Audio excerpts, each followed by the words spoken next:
ओम नमः शिवाय। तंत्र के रचयिता भगवान शिव को मेरा नमस्कार है। आज मैं आपको एक ऐसा प्रयोग बताऊंगा जिससे कि आप अपने किसी भी साध्य व्यक्ति को अपनी ओर आकर्षित कर सकते हैं। ये ऐसा कर्म है जिससे कि आप किसी भी स्त्री पुरुष को अपनी ओर उसका झुकाव कर सकते हैं, उसमें एक खिंचाव पैदा कर सकते हैं। मैंने पूरे भारत का भ्रमण किया है और जहाँ से मुझे जो मंत्र मिल जाता था मैंने उसको संजोया और मेरे अधिकांश मंत्र जो हैं उनका मैंने एक कलेक्शन बनाया और उसको searchstops.com पे डाल दिया। तो ऐसे भी कुछ मंत्र होते हैं जिनको कि पब्लिक डोमेन में नहीं दिया जाता, लेकिन फिर कभी कभी ऐसा मन आता है कि अगर ये मंत्र लोग प्रयोग नहीं करेंगे, इनकी सार्थकता इनको पता नहीं लगेगी, तो ये नष्ट हो जाएंगे, इनका कोई काम ही नहीं है।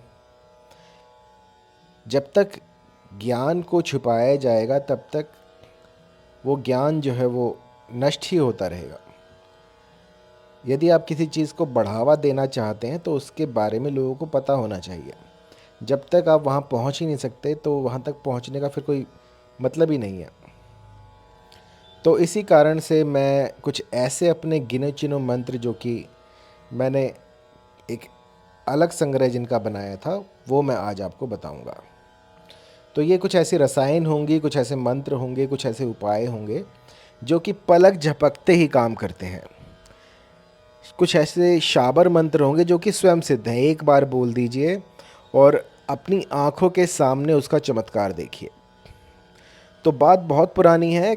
मैं राजस्थान के जोधपुर, बनाड़ इनमें घूमता था। तो यहाँ पर उस समय में काफ़ी बंजारे थे और मैं उनके पास जाकर ये सारी विद्याएं जो है ग्रहण करता था।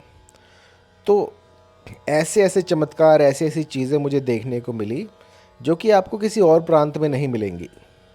राजस्थान की भूमि में ही कुछ ऐसा है जो कि अलौकिक है। अभी भी वहाँ पर शक्तियाँ जागृत हैं। मैंने पूरा देश भ्रमण किया है, लेकिन जो सुगंध राजस्थान की मिट्टी की है वो मैंने कहीं और महसूस नहीं की। उस मिट्टी में ही कुछ ऐसा है कि आप वहाँ पर रहते हैं तभी आप समझ पाएंगे। वहाँ पर सबसे ज़रूरी जो साधना के लिए है वो है एकांत। आपको इतनी दूर दूर तक घर दिखेंगे कि बस पूछे ही मत। एक घर यहाँ पे तो दूसरा 10 किलोमीटर पे, तो इतना गैप होता है घरों में। अब मैं सिटियों की बात नहीं कर रहा जैसे जयपुर हो गया या फिर जोधपुर की मेन सिटी होगी, नहीं। मैं बात कर रहा हूँ कुछ ऐसी जगहों की जहाँ पर की साधना बहुत ही सरल तरीके से की जा सकती है। पहाड़ हैं, पहाड़ों पर आप जाइए और साधनाएं कीजिए। तो वहाँ पर एक जगह है भानगढ़। भानगढ़ में एक ऐसे तांत्रिक थे जिन्होंने कि पूरे एक शहर को जो है बर्बाद कर दिया था।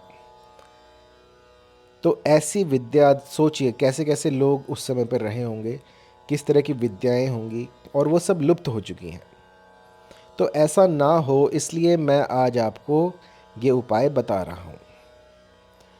ये कर्म जो है इसको बरसात में किया जाता है। सावन के महीने में इस प्रयोग को किया जाता है। आपको क्या करना है कि कहीं से भी आपको काली गुंजा एकत्रित करनी है। राजस्थान में से चिरमी चिरमी कहते हैं। चिरमी ये अनेकों रंग की होती है, सफ़ेद होती है, लाल होती है, काली होती है। तो इन तीनों का अपना एक महत्व है।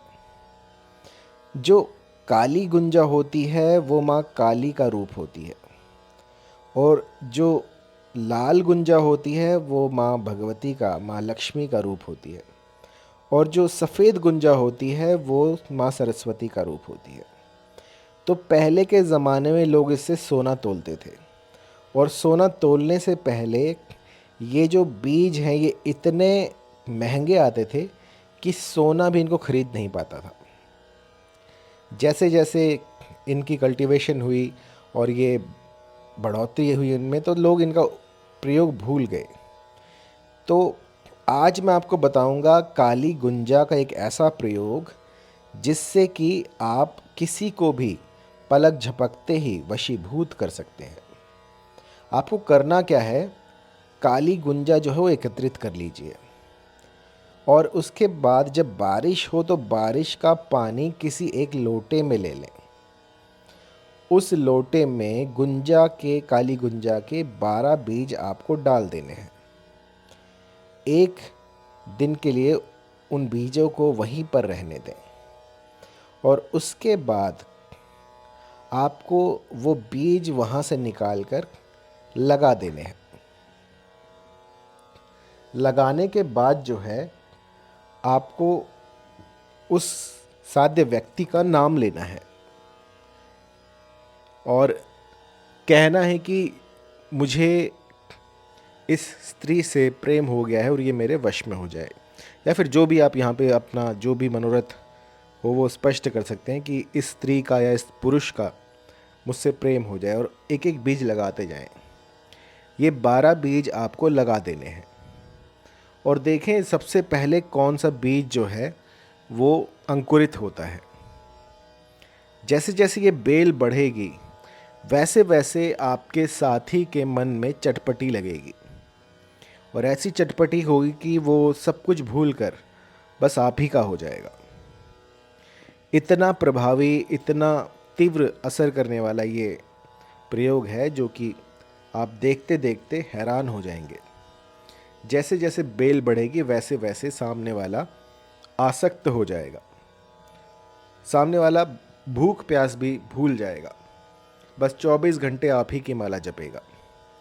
और ये इतना प्रबल होता है कि सामने वाला जो है उसे और कुछ नहीं दिखता। और इसको करना बड़ा ही सरल है, इसे आप कहीं पर भी कर सकते हैं। अपनी गार्डन में लगा लीजिए, किसी ऐसी जगह पर लगा दीजिए जहाँ की मिट्टी थोड़ी अच्छी हो। तो जैसे जैसे ये बेल बढ़ेगी यूँ समझिएगा कि आपके जो रिलेशन है वो भी फल फूल रही है। और आपको सावधानी जो है वो ये रखनी होगी कि इस बेल को बकरी या किसी भी गाय भैंस से बचा कर रखना है। यदि ये बेल जो है किसी ने खा ली तो जो आपकी रिलेशन थी उसमें खटास आ जाएगी। तो कहने का तात्पर्य ये है कि जैसे ही आप ये प्रयोग शुरू करें तो सबसे पहले एक स्थान सुनिश्चित करें। उस स्थान पर इस काली गुंजा का पेड़ लगाएं, जो बेल होगी वो लगाएं। और इसका आपको ध्यान भी रखना है कि इसे कोई खाए ना, कोई तोड़े ना, क्योंकि यदि ये बीच में से टूट जाती है या फिर किसी कारणवश भारी बारिश हो जाए या फिर कुछ पेड़ पुड़ इस पर गिर जाए, यदि ये टूट गई तो आपका रिश्ता जो है वो ख़राब हो जाएगा। तो अच्छी तरह से अपने स्थान को सुनिश्चित करने के बाद ही ये प्रयोग करें। और इसमें कोई मंत्र नहीं बोलना है, बस आपको इतना सा काम करना है काली गुंजा के साथ, और फिर माँ काली कुछ ऐसा कर देगी जो कि आप समझ भी नहीं पाएंगे। चमत्कार इसी दुनिया में होते हैं और ये जो मैंने चमत्कार आपको बताया है ये आपकी आंखों के सामने होगा। हफ्ते भीतर जो है ये बेल अंकुरित हो जाएगी, इसमें से फूल पत्तियाँ आनी शुरू हो जाएंगी और इसके बाद आप पाएंगे कि जो गुंजा की बेल है जैसे जैसे वो बढ़ रही है वैसे वैसे आप पाएंगे कि आपके साथी में बदलाव होने शुरू हो गए हैं। चाहे कितना ही पत्थर दिल क्यों ना हो, वो भी इस प्रयोग के सामने पिघलता है। मैंने तो ऐसे ऐसे लोग देखे हैं जिन्होंने कि 5-5 साल से ब्लॉक कर रखा था, लेकिन इस प्रयोग के करने के बाद 1 हफ्ते के भीतर भीतर उनका कोई ना कोई संदेशा आ जाता है। यदि आपके साथी ने आपको ब्लॉक कर रखा है तो आप इसका प्रयोग कर सकते हैं। और यदि रिलेशन में मनमुटाव हो, किसी भी तरह की कोई खटास हो गई हो, तब भी इसका प्रयोग किया जा सकता है। इस प्रयोग को करने से पहले भली प्रकार से एक बार मुझसे संपर्क करें। मेरा संपर्क सूत्र है 9992841625, या फिर आप मुझे ईमेल भी कर सकते हैं info@mohinividya.com पर। तो जो भी सावधानियां होंगी वो मैं आपको अच्छे से समझा दूंगा। धन्यवाद।